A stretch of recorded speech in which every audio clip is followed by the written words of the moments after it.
Yes, in Africa, still looking at the war in Sudan. The fault lines causing the war in Sudan, as we told you, is a central cause of tension since the 2019 uprising, has been the civilian demand for oversight of the military and integration of the RSF into the regular armed forces.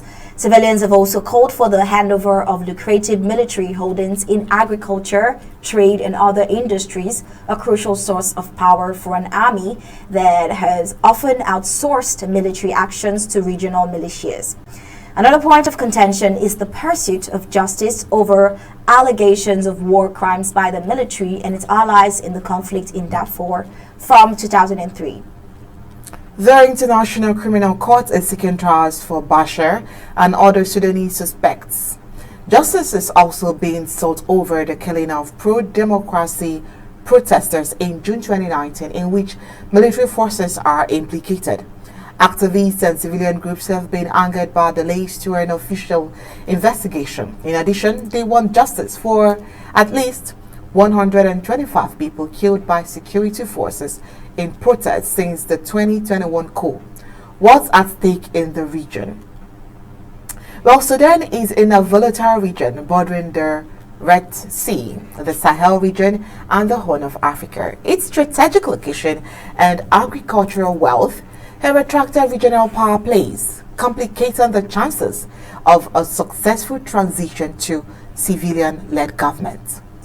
Several of Sudan's neighbors, including Ethiopia, Chad, and South Sudan, have been affected by political upheavals and conflict, and Sudan's relationship with Ethiopia in particular has been strained over issues including disputed farmland along their border. Sudanese refugees have fled the recent fightings to the country's neighbors, including thousands who have crossed into Chad. Major geopolitical dimensions are also at play, with Russia, the US, Saudi Arabia, the United Arab Emirates, and other powers battling for influence in Sudan. The Saudis and the UAE have seen Sudan's transition as an opportunity to push back against Islamist influence in the region. They, along with the US and Britain from the Quad, which has sponsored mediation in Sudan along with the UN and the African Union. Western powers fear the potential for a Russian base on the Red Sea, to which Sudanese military leaders have expressed openness. Well, this fighting in Sudan has continued for nearly 2 weeks since it began on April 15th, when violence broke out between the country's army and the paramilitary group called the Rapid Support Forces. But we'll take a look now at the stakes involved, what the stake involved in the region and beyond. While international diplomats are struggling to bring Sudan back from the brink, Secretary of State António Blinken says he has spoken to both generals directly. The African Union is also involved in negotiation, but the UN head of mission, Volker Patel, said this week neither side seems serious about negotiating. UN Secretary General António Guterres warned on Tuesday the violence could spread to other countries in the region, saying it is lightning a fuse that could detonate across borders, causing immense suffering for years and setting developments back for decades. Well, Sudan is surrounded by a host of fragile states, either in conflict or emerging from it. Before the fall of Bashir, the U.S. long considered Sudan a state sponsor of terrorism.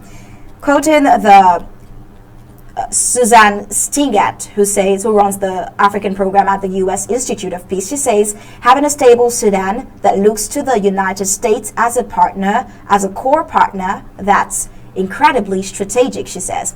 And it's not only Washington that wants to see an end to the fighting. Saudi Arabia and the United Arab Emirates have financial interests in Sudan.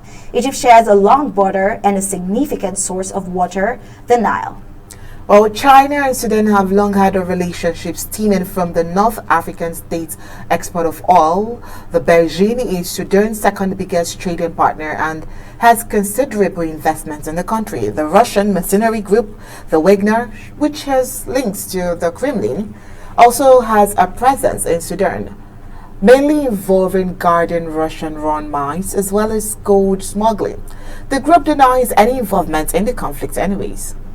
Well, Russia also has other interests in the country, with Moscow planning to build a military base in Port Sudan or the Red Sea. How might the current conflict play out? Many analysts believe that Sudan is headed for a prolonged period of conflict, given that neither general is likely to relinquish power easily. The many Sudanese who participated in the pro-democracy movement are devastated to see their hopes of a transition back to civilian rule imperiled, but members of the country's so-called resistance committees, which organized the 2019 and post-coup protests, say they are not giving up. Well, despite multiple calls for an end to hostilities, several ceasefires have failed. The latest, announced earlier this week, is seeing a lull in fighting, not a complete halt. A number of countries have offered to mediate and get the two generals to the negotiating table, but given how far the leaders have gone in denouncing each other, it's believed they are unlikely to give up their struggle for power, at least not now. Some analysts say this conflict has been long in the making.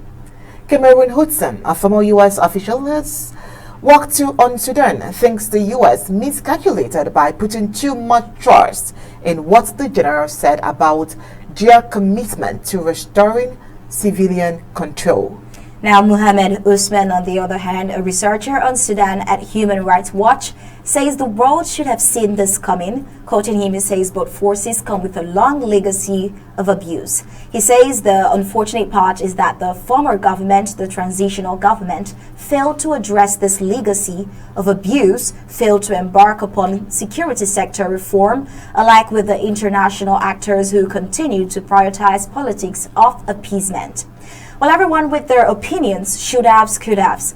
But then, does this mean there is no end in sight to this war that is carried on fiercely for over 2 weeks now, putting citizens in harm's way, with the death toll rising over 500 so far and injured going over 1,600?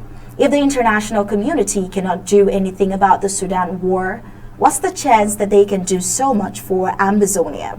And what can Amazonia do next if help from the international community fails?